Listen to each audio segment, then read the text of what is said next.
तो भाई लोग कैसे हो। आज मैं आप लोग के लिए फिर एक हॉरर स्टोरी लेके आया हूँ, पोस्टमार्टम। चलिए कहानी स्टार्ट करते हैं। दहेज के लालची कुत्तों होशियार, हम तुम्हारा पोस्टमार्टम करने आ गए हैं। विक्रम सिन्हा अपने ड्राइंग रूम में टहल रहा था। कितनी आसानी से कंचन की हत्या को दुर्घटना साबित कर दिया हमने। वास्तव में पैसे में बहुत ताकत होती है। तभी इतनी रात हो गई, आप अभी तक टहल रहे हैं। चलिए सो जाइए। हैं कंचन, तो तुम? लेकिन अगले ही पल भय से चीख उठा विक्रम। नहीं, तुम कंचन नहीं हो सकती। कंचन तो मर चुकी है। क्या सच? तभी ठाक! अरे बाप रे! डंडा मारकर हंस रहा है। भय से पीछे हटता हुआ वह जैसे ही खिड़की के पास पहुंचा, खिड़की पर टंगे पर्दे ने एक आकृति का रूप ले लिया और अगले ही पल उफ तड़ाक! उछलकर फर्श पर जा गिरा विक्रम। आह! लेकिन भय ने विक्रम में जैसे एक नई शक्ति भर दी थी। वह फुर्ती से उठकर दरवाजे की तरफ भागा। बचाओ भूत! तभी टेबल पर रखा लैंप हरकत में आया और हाय, मर गया। संभल कर विक्रम फिर दरवाजे की ओर भागा। बचाओ भूत! दरवाजे के निकट पहुंचते ही दरवाजे से लकड़ी का एक फट्टा निकलकर पूरी सख्ती से उसके थोबड़े पर पड़ा। आह! हम माँ बचाओ! अगले ही क्षण मानो पूरे सैन कक्ष की एक एक वस्तु विक्रम की बेबसी पर कहका लगा उठी। नहीं, अभी विक्रम इस भय से मुक्त भी नहीं हो पाया था कि पलंग से दो भयानक पंजे निकले। उई माँ, अरे! और फिर अगले ही पल उन हाथों ने विक्रम को एक झटके के साथ पलंग के भीतर खींच लिया। विक्रम की भयानक चीख सुनकर उसकी माँ, बहन और भाई वहां पहुंचे। क्या हुआ विक्रम बेटे, कहाँ हो तुम? भैया भैया! भैया तो वहां नहीं है माँ, लेकिन उनके चीखने की आवाज़ तो यहीं से आई थी। तभी हैं, यह क्या? खून का फव्वारा पलंग के अंदर से। चक्रम, तू जल्दी से पुलिस को फोन कर। ईश्वर जाने यह क्या रहस्य है। अच्छा माँ। हेलो पुलिस स्टेशन, मैं सुंदर विला से चक्रम बोल रहा हूँ। आप तुरंत यहाँ पहुँचिए। कुछ देर बाद पुलिस दल वहाँ आ पहुँचा। इंस्पेक्टर साहब, वह खून का फव्वारा इसी पलंग से निकला था। देखिए, गद्दा और फर्श अभी भी खून से लाल है। ओह नो, ऐसा कैसे हो सकता है? राम सिंह, गद्दा हटाओ। Yes sir. पलंग से गद्दा हटते ही, सर यहाँ तो अंग भंग लाश पड़ी है। विक्रम मेरे बेटे! आह भैया! ओह, लाश यानी मर्डर! तभी पलंग की ओर बढ़ती सावित्री की चेतना ने जवाब दे दिया। हाय माँ! माँ बेहोश हो गई। तुम पानी लाओ। गीता जल्दी! अभी लाई। आखिर इतने भयानक ढंग से भैया की हत्या किसने की है? तभी वाटर कूलर की टोंटी से पानी की जगह खून निकलने लगा। खून! अगले ही पल गिलास उसके हाथ से निकलकर हवा में लहराया और आह मेरा चेहरा! गीता की चीख सुनकर इंस्पेक्टर, सिपाही व चक्रम किचन के दरवाजे की ओर दौड़ पड़े। गीता, क्या हुआ तुझे? ठीक तभी किचन का दरवाजा अपने आप बंद हो गया और भीतर, हाय मेरा चेहरा! दरवाजा खोलो गीता! गीता का चेहरा तेजी से कंकाल में बदलता जा रहा था। उधर बाहर, दरवाजा तोड़ दो, जल्दी करो। इधर शीशे के भीतर से अचानक गीता के अक्स के दोनों हाथ बाहर निकले और उन्होंने गीता की गर्दन को बुरी तरह जकड़ लिया। बचाओ! आ भैया! तभी अक्स ने एक झटके के साथ गीता का सिर सिंक पर पटक दिया। ठक! उफ! और तभी हैं, उसी पल, आह नहीं! फिर बचाओ! तभी किचन का दरवाजा टूटा। गीता! और जब सबको वास्तविकता का पता चला, ओह नो, एक और मर्डर! गीता मेरी बहन! उफ! दरवाजा अंदर से बंद था और यहाँ कोई दूसरा है नहीं। फिर इसका मर्डर किसने किया? साहब, खिड़की भी बंद है। जरूर यह काम किसी भूत प्रेत का है।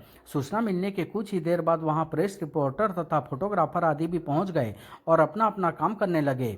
लाश को सिंक से बाहर निकालो। Yes sir. बहुत बुरी तरह फंसी हुई है लाश, लेकिन इसका सिर इसके अंदर कैसे गया? किसी तरह लाश को बाहर खींचने पर उसकी हालत देख सिपाहियों के रोंगटे खड़े हो गए। उफ! इसका तो सिर ही गायब है। अरे बाप रे! जबकि धड़ से अब भी खून का फव्वारा छूट रहा था। उधर सावित्री को जब होश आया, आह मैं कहाँ हूँ, तभी वह सामने का दृश्य देखकर दहशत से बुरी तरह चीख उठी। नहीं, गीता मेरी बच्ची! ही ही ही! यह तुम्हें क्या क्या हुआ गीता? तुम्हारी गीता मर चुकी है चुड़ैल। क्या? हाँ, मैं कंचन हूँ, तेरी बहू कंचन। नहीं, मैं तुम सबको एक एक करके खत्म कर दूंगी। ही। बचाओ! उसकी चीख सुनकर चक्रम, इंस्पेक्टर व कुछ अन्य लोग वहां आ पहुंचे। माँ क्या हुआ? आप रो क्यों रही है? क्या हुआ माँ जी? आप चीखी क्यों थी? गीता मेरी बच्ची! सावित्री के इशारे पर जैसे ही उनकी नजरें ऊपर उठी, ये क्या? लाश किचन में और सिर यहाँ पंखे पर? गीता! भूत! आह, यह सब क्या हो रहा है? इंस्पेक्टर साहब, माँ को बहुत तेज बुखार चढ़ आया है। मैं इन्हें उनके कमरे में छोड़ आता हूँ। ठीक है। चक्रम सावित्री को उनके बेडरूम में ले गया। तुम यहीं आराम करो माँ, मैं अभी पुलिस को विदा करके आता हूँ। नहीं नहीं बेटा, मुझे अकेला छोड़कर मत जाओ। वह हम सबको मार डालेगी, तुझे और मुझे भी। कौन मार देगी माँ? यहाँ तो कोई भी नहीं है। कंचन, वह मुझसे यही कह रही थी। यह तुम क्या कह रही हो माँ? भाभी तो मारी मेरा मतलब है मर चुकी है। नहीं, वह मर कर भी जिंदा है चक्रम। वह तभी मिस्टर चक्रम, दोनों लाशें पोस्टमार्टम के लिए ले जाई जा रही है। आप लोगों की हालत को देखते हुए अब शेष कार्यवाही सुबह ही हो सकेगी। ठीक है इंस्पेक्टर साहब, जैसा आप ठीक समझे। इंस्पेक्टर के जाने के बाद तुम यहीं लेटो माँ, मैं डॉक्टर अंकल को फ़ोन करके आता हूँ। चक्रम फ़ोन करने ड्राइंग रूम में पहुँचा। अचानक यह सब कैसे हो गया, कुछ समझ में नहीं आता। फिर यह कंचन भाभी अचानक माँ के जहन में भूत बनकर कैसे घुस गई? लेकिन जैसे ही उसने रिसीवर उठाया, अरे बाप रे, यह कहाँ से आ गया? तभी, अब तू भी मरेगा। अगले ही पल 12 सिंगों ने तेजी से चक्रम के पेट पर अपने सिंगों से वार किया। उसी समय दीवार पर टंगा शेर का सिर भी मानो जीवित हो उठा। कोई जिंदा नहीं बचेगा। दूसरे ही पल 12 सिंगा की तरह सिंह का सिर भी उस पर झपटा। बचाओ! फिर तो कमरे में मौजूद हर वस्तु का तांडव शुरू हो गया और चक्रम को संभलने का अवसर ही नहीं मिला। हाय हाय, बेजान वस्तुएं कैसे जीवित हो गई, और ये मुझे किस बात की सजा दे रही है? तभी अचानक ठहाका लगाती हर वस्तु चक्रम पर टूट पड़ी। अंत में जब उन वस्तुओं का तांडव खत्म हुआ तो ड्राइंग रूम का दृश्य बड़ा रोमांचक था। इधर अपने कमरे में सावित्री, आह, चक्रम की चीख पुकार सुनाई दे रही है, लेकिन मैं चाहकर भी उठ नहीं पा रही हूँ। अचानक, हैं बुढ़िया, अब तेरी बारी है। न न नहीं, याद कर ले अपने गुनाहों को, मैं तुझसे हिसाब चुकता करने आ रही हूँ। अगले ही पल, बचाओ बचाओ! भय ने मानो सावित्री में नई जान फूंक दी। वह पलंग से उतरकर दरवाजे की तरफ दौड़ी। बचाओ! तभी पलंग का एक पाया हरकत में आया और सावित्री के पैर से पलंग के पाये ने जैसे ही अड़ंगी मारी, धड़ाप! तू नहीं बच सकती डायन बुढ़िया! पंखे से निकले बिच्छू पानी के बौछार की तरह सावित्री पर गिरने लगे। नहीं नहीं, आई, बचाओ बचाओ! अचानक बिच्छू गायब हो गए और उसकी जगह एक और मुसीबत दरवाजे की ओर, सावित्री की ओर बढ़ी। हैं? मुझसे मुझसे ही तूने कंचन का सिर फोड़ा मुझसे ही तूने कंचन का सिर फोड़ा था ना चुड़ैल? नहीं नहीं, मेरी जान बख्श दो। लेकिन डंडे को उस पर जरा भी दया नहीं आई। तुझे बख्शूंगी तो मुझे शांति कैसे मिलेगी चुड़ैल? हाय, कोई मुझे बचाओ! तभी अचानक डंडा गायब हो गया और उड़ती हुई आई मिट्टी के तेल की कैन। अब तेरा अंत निकट है बुढ़िया। आह! नहीं नहीं, मैं जलकर नहीं मरना चाहती। वाह, खुद जलकर मरना नहीं चाहती, लेकिन किसी को जलाकर मार जरूर सकती हो तुम। नहीं, बचाओ! उफ, हाय, मुझे माफ कर दो कंचन बेटी। सावित्री को जलाते जलाते आखिरकार आग भी थक गई, लेकिन खुद समाप्त होते होते हुए भी अपना अपना काम पूरा कर गई और सावित्री के प्राण पखेरु उड़ गए। उधर रात के लगभग 4 बजे डॉक्टर कसाना मुर्दा घर से अपने घर के लिए रवाना हो गए। उफ, आज तो बुरी तरह थक गया हूँ। साहब, इतनी रात तक आप क्या पोस्टमार्टम ही कर रहे थे? हाँ, कुछ दिन पहले विक्रम सिन्हा की पत्नी जलकर मर गई थी। आज विक्रम तथा उसकी बहन भी मर गए। उन्हीं की लाशों का पोस्टमार्टम करने में इतनी देर हो गई।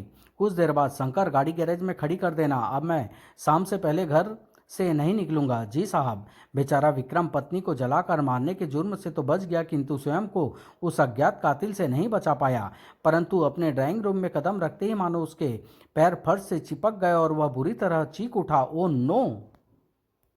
अगले ही पल, हाय बबलू मेरे बेटे! हाय मेरे लाल, किसने की तुम सबकी ऐसी भयानक दुर्दशा? तभी, मैंने किया है इन सब का पोस्टमार्टम। अब तेरा भी यही हाल करूंगी डॉक्टर। हा हा हा। रश्मि, तुम? रश्मि डॉक्टर की पत्नी थी। मैं तेरी पत्नी रश्मि नहीं, कंचन हूँ कमीने। वह कंचन जिसके पति विक्रम से रिश्वत लेकर तूने पुलिस को पोस्टमार्टम की झूठी रिपोर्ट दी थी। उन सबको तो मैंने खत्म कर दिया। अब तेरी बारी है। हा हा हा। नहीं नहीं। अगले ही क्षण वहाँ का दृश्य बहुत भयानक हो उठा। बेटे के पापों की सजा मुझे मिली, वही अब तुम्हें मिलेगी। लालच के अंधे अब तेरे ही प्रियजनों के कटे हुए अंग तेरा पोस्टमार्टम करेंगे। डैडी, तुम्हारी वजह से हम सब की यह गत हुई है, मैं तुम्हें जिंदा नहीं छोड़ूंगी। बेटे, तू भी हम लोगों के पास आ जा। डैडी, आपकी वजह से मेरा यह हालत हुई है, इसका दंड आपको जरूर मिलेगा। नहीं। तभी डॉक्टर कसाना के परिवार के सारे कटे फटे अंग उससे जा लिपटे। नहीं, उफ, हाय, बचाओ बचाओ। कुछ देर बाद उस कक्ष का यह दृश्य था जबकि डॉक्टर कसाना की राइटिंग टेबल पर एक हाथ कुछ लिखने में व्यस्त था। बाद में तफ्तीश के दौरान राइटिंग टेबल से पुलिस को जब वह कागज मिला, ओह, इस कागज में तो किसी का बयान लिखा है। और उस कागज में लिखा था, डॉक्टर कसाना और मिस्टर विक्रम सिन्हा के परिवारों को खत्म करने वाली मैं हूं, यानी कंचन। विक्रम सिन्हा, उसकी मां सावित्री देवी, चक्रम तथा गीता हर रोज मुझसे मेरे मायके से कुछ न कुछ मंगाते रहते थे। लेकिन कल सुबह जब मैंने उन्हें यह धमकी दी, बस बहुत हो चुका दहेज के लालची भेड़ियों, मैं अभी जाकर पुलिस में तुम सबके खिलाफ रिपोर्ट करती हूँ। क्या? उससे उनसे कहकर जैसे ही मैं दरवाजे की ओर बढ़ी, विक्रम, अगर इस कुतिया ने रिपोर्ट कर दी तो हम सबको जेल हो जाएगी। भाभी को पकड़ो भैया। हाँ भैया, इस कलमुही को अब सबक सिखाना ही होगा। विक्रम ने झपट कर उसे पकड़ लिया। हराम जादी, हमारे खिलाफ रिपोर्ट करेगी?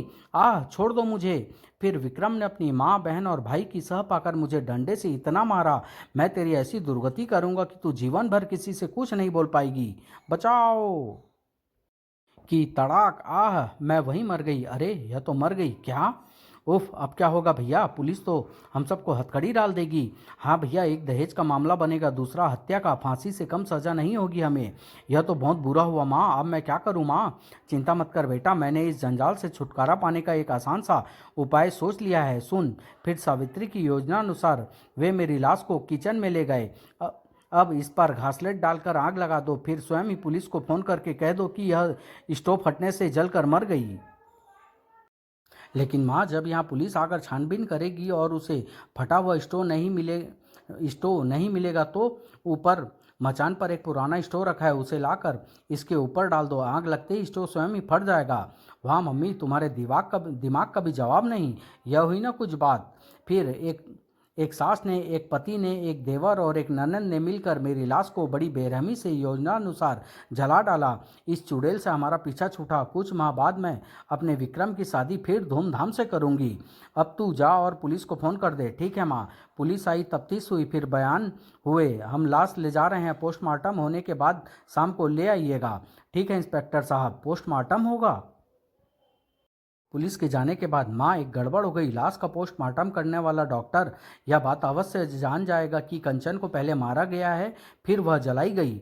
अरे, इस बात की तरफ तो मेरा भी ध्यान नहीं गया था। एक बार फिर उन सबके चेहरों पर मौत की परछाइयाँ नाचने लगी। अब क्या होगा भैया?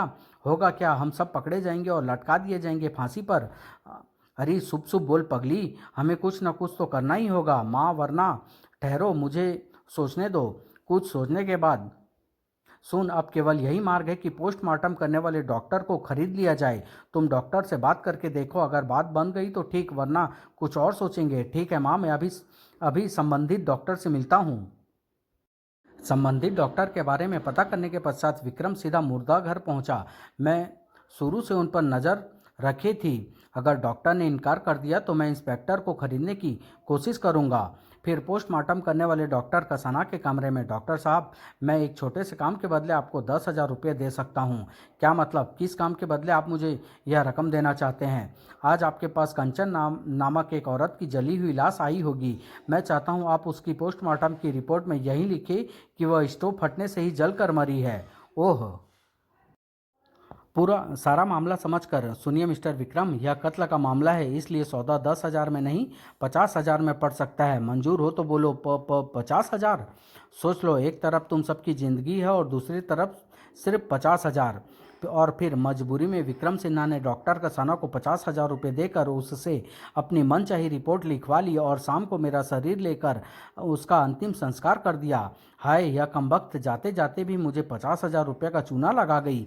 दुष्टों, जब तक मैं तुम सब से गिन गिन कर बदला नहीं ले लूँगी, इस दुनिया को छोड़कर नहीं जाऊँगी। और आज रात मैंने दहेज के उन लोभियों तथा रिश्वतखोर डॉक्टर के परिवार को खत्म कर दिया। हालांकि मुझे इस बात का दुख है कि प्रतिशोध की आग में जलकर मैंने डॉक्टर कसाना के निर्दोष परिवार की हत्या फिजूल ही कर डाली। बस आप सबकी बदनसीब कंचन।